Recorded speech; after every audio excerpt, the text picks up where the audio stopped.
Earlier in the day, the National Super Alliance announced new measures aimed at forcing a fresh election within 90 days as they dismissed the election slated for tomorrow. And the alliance has now transformed into a resistance movement, which they say will agitate for changes in different sectors. NASA leader Raila Odinga says they'll be giving their supporters directions on the way forward periodically as they vow to defy government rules. Murithi reports.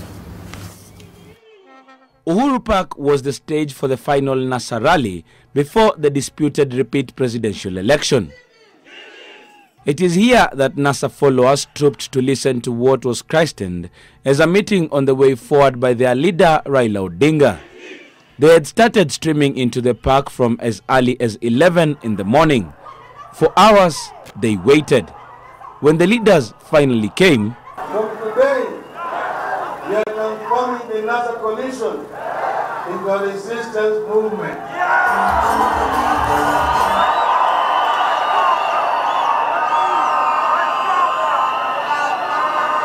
Two,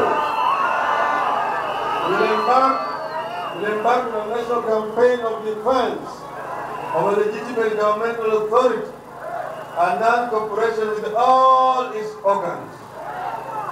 Three, boycott the goods and services offered by the businesses whose benefit dictatorship is being established. Four, we shall convene a people's assembly for the purpose of charting our way back to constitutionalism and democracy. Five, we shall mobilize all progressive forces in the country to ensure that a fresh, free and fair presidential election is organized within 90 days. The leaders say their next course of action is informed by their continued frustrations in the clamor for changes at the electoral body, which have not been forthcoming.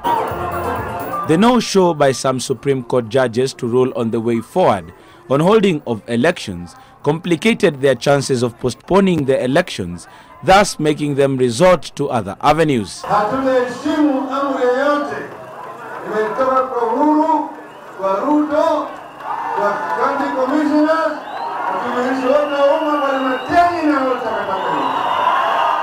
with regards to demonstrations that had earlier on been called to run parallel to the holding of elections, the leaders have had a change of heart but still hold it is unconstitutional. Convince your friends, neighbors and everyone else not to participate. Instead, you advise Kenyans who value democracy and justice to hold vigilant prayers away from polling stations or just stay at home. What will happen in this country tomorrow may well mark the end of the ballot as a means of establishing government. Jubilee has reassembled and mounted another attempt to stay in power by means that are clearly undemocratic and unconstitutional.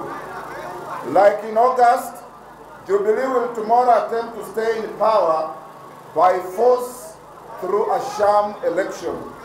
The National Super Alliance insists that these measures they are taking now are aimed at forcing an election in 90 days so that they can have what they call a free and fair exercise. Murithi, NTV at Uhuru Park.